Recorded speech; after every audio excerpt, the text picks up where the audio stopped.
Troisièmement, caractéristiques du moteur asynchrone. Nous allons réaliser l'étude de la plaque signalétique dans un premier temps. Donc la plaque signalétique ici d'un moteur Leroy-Sommer que nous disposons donc en classe. Donc tout d'abord, choix du couplage en fonction du réseau. Sur la plaque signalétique, il est noté 230-400. C'est un moteur 230-400.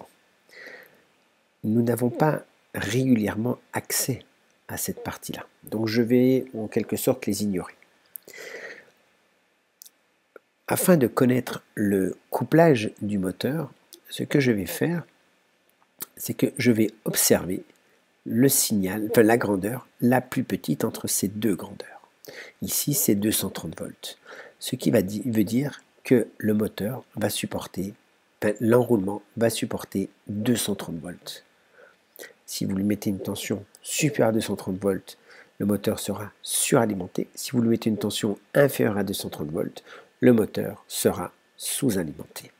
Donc ici, l'enroulement 230 volts. Si vous avez à votre disposition, par exemple, un réseau 230-400, si vous le couplez en triangle, ça veut dire que vous allez imposer 400 volts au bord d'un enroulement, le moteur sera suralimenté.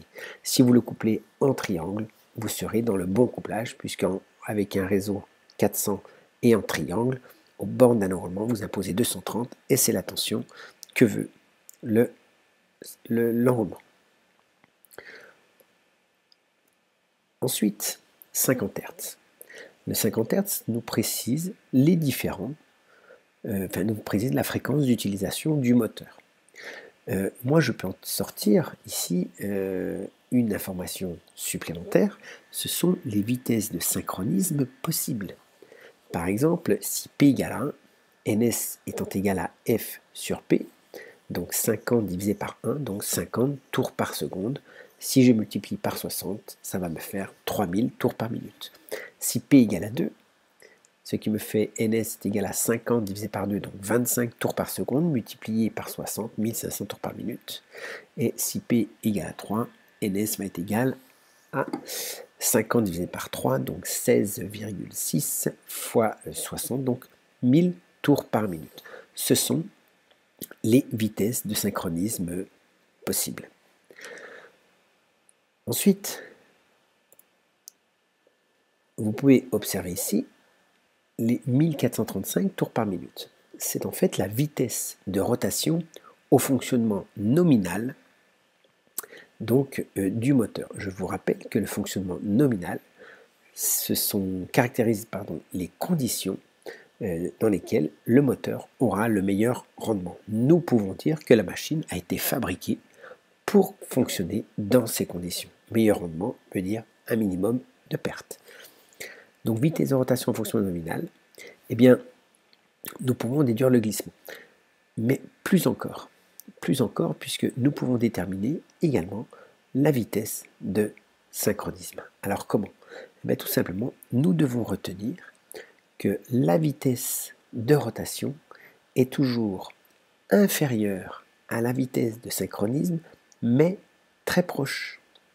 Donc ici, si j'ai 1435, je suis déjà sûr que la vitesse de synchronisme va être supérieure à 1435. Ici, nous avons donc 1500 ou 3000.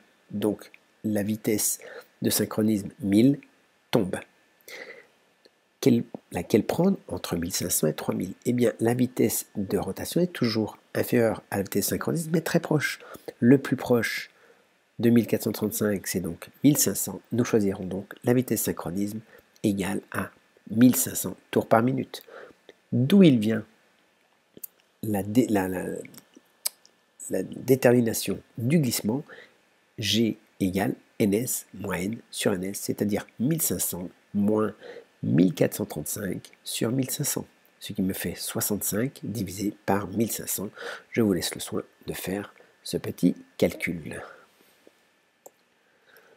Ensuite, quatrième information sur la plaque signalétique.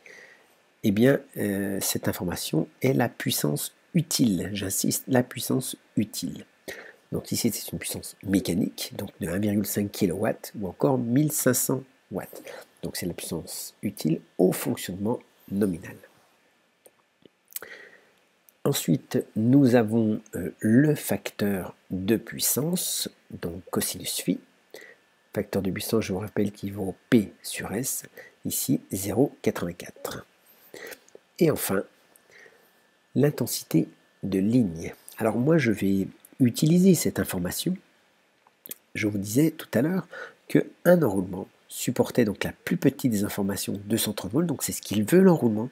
Pour pouvoir être bien couplé, il veut 230 volts. Mais lorsqu'il est bien couplé, c'est-à-dire lorsqu'il a ces 230 volts à ses bornes, eh bien, il sera traversé par un courant de 3,2 ampères, qui est le courant admis par un enroulement. Alors ici, nous pouvons interpréter ceci d'une autre façon, c'est-à-dire si je suis couplé en étoile, j'ai un réseau de tension composée 400 volts, dans ce cas-là, mon enroulement sera traversé par 3,2 ampères, bien sûr, mais surtout, c'est le courant de ligne qui fait 3,2 ampères. Si maintenant mon réseau est de tension composée 230 volts, eh bien, dans ce cas-là, le courant de ligne sera de 5,5 ampères. Mais qui dit courant de ligne de 5,5 ampères dit courant dans un enroulement de 3,2 ampères. Il existe d'autres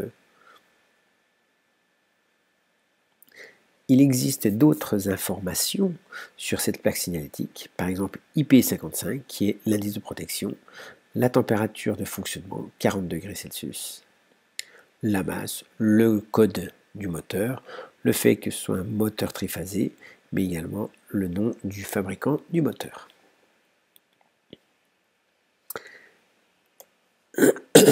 À partir de la plaque signalétique, il est également possible de calculer le couple utile, puisque la puissance utile étant égale à TU oméga, nous sommes capables de déterminer TU qui est égal à PU sur oméga. Attention de bien prendre oméga, vitesse de rotation et non pas la vitesse de synchronisme.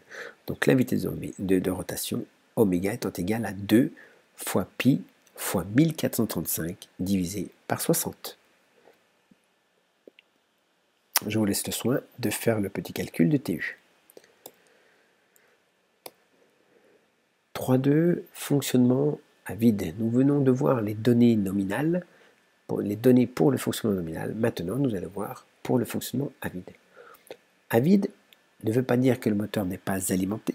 Il est alimenté, mais il n'entraîne pas de charge. Dans ce cas-là, la vitesse de rotation à vide va être égale à la vitesse synchronisme. Il y a quelques exceptions, notamment sur les gros moteurs.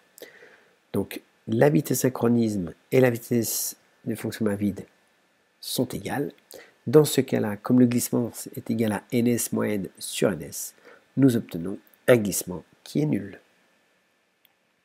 Le facteur de puissance lors de l'essai à vide va être très petit, donc le cosinus phi à vide inférieur à 0,2. Alors pour quelle raison? Tout simplement parce que le déphasage entre la tension bande de l'enroulement et le courant dans l'enroulement, ce déphasage est très important, proche de 80 à 85 degrés, et bien parce que l'ensemble, une grosse partie du courant qui est absorbé lors de l'essai à vide va servir à magnétiser la machine. On parlera de courant magnétisant. 3.3, fonctionnement en charge. 3.3.1, caractéristiques mécaniques, TU en fonction de N. Je vous présente ici la caractéristique mécanique d'une machine asynchrone. Alors tout d'abord, nous avons deux zones. Ici, une zone instable, c'est-à-dire non utilisable si on essaie de trouver ou d'obtenir un point de fonctionnement sur cette caractéristique. Le moteur risque de caler, donc il y a risque de détérioration. Nous allons nous occuper de cette zone-là, qui est la zone linéaire, ou que l'on va linéariser, que l'on appelle la zone utile. Cette zone utile, eh bien, c'est la zone dans laquelle nous allons trouver le point de fonctionnement nominal. Eh bien, cette zone utile aura pour équation TU est égale à AN plus B.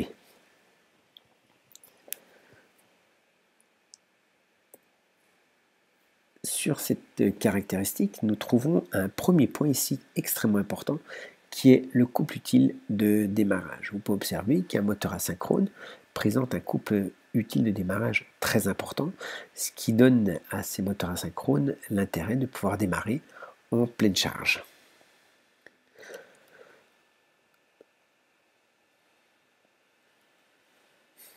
Ensuite, sur la zone utile, vous pouvez observer ici que en ce point-là, nous avons le couple utile qui est égal à 0. Le couple utile étant égal à 0, eh bien, veut dire que nous sommes dans le cas du fonctionnement à vide. Pour notre moteur, dont vous avez pu voir la plaque signalétique, je vous lance un petit défi que l'on corrigera ensemble lors du prochain cours, c'est-à-dire d'être capable d'exprimer TU en fonction de n suivant la plaque signalétique.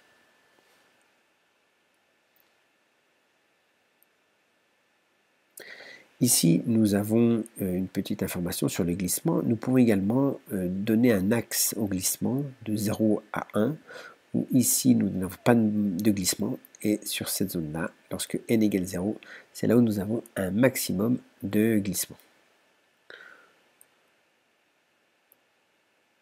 Nous pouvons écrire ceci, TU est égal à petit kg.